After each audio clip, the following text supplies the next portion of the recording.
Comment devenir député? Pour commencer, il vaut mieux connaître l'historique du sujet, ça fait toujours bien devant les journalistes. Donc, 1789. Nous sommes ici par la volonté du peuple et nous n'en sortirons que par la force des baïonnettes.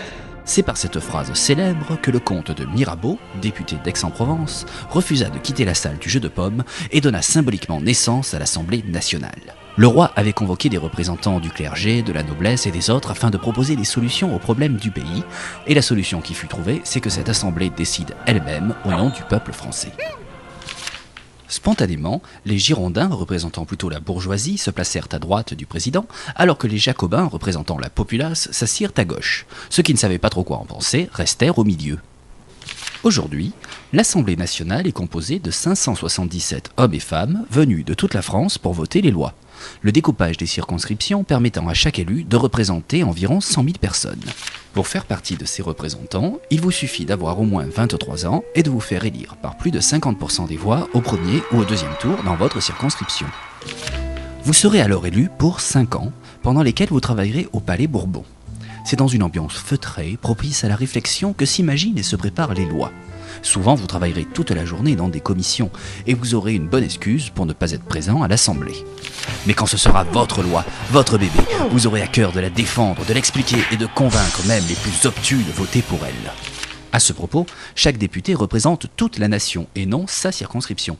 Pas question donc de faire voter une exonération d'impôts limitée aux citoyens ayant l'accent marseillais par exemple. Non, pour vous faire élire honnêtement, il faudra convaincre que vous pourrez résoudre les problèmes locaux avec des solutions de dimension nationale.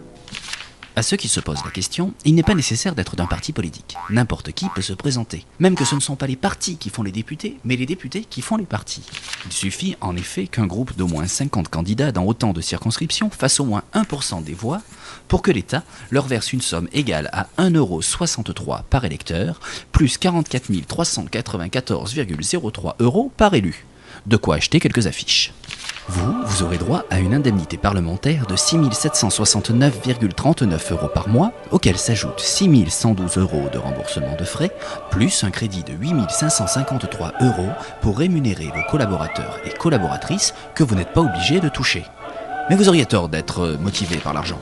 La fonction de député est une des plus importantes de la politique française, une des plus nobles, une des plus vitales à la bonne santé de la démocratie. L'Assemblée nationale est le cœur de la République, le ring, l'agora, le mégaphone, l'endroit où les ambitions personnelles ne peuvent que s'effacer devant l'intérêt du peuple et de la nation. Ça a de la gueule, non? D'ailleurs, tous les dictateurs du monde commencent leur carrière par prendre Mirabeau au pied de la lettre en traitant l'Assemblée nationale à coups de baïonnette. Des députés célèbres, ce n'est pas ce qui manque. Lamartine, Victor Hugo ou même l'abbé Pierre. Mais qui se souvient de Louis Astoin, ouvrier porteur marseillais qui en 1848 participa modestement au vote abolissant l'esclavage, ou de François Billoux, un bonnetier qui dans l'ombre de Léon Blum vota la loi sur les congés payés. Non, les députés ne sont pas des stars, mais des citoyens comme les autres, issus du peuple et travaillant pour le peuple dans l'espoir d'un monde meilleur. Alors, pourquoi pas vous ?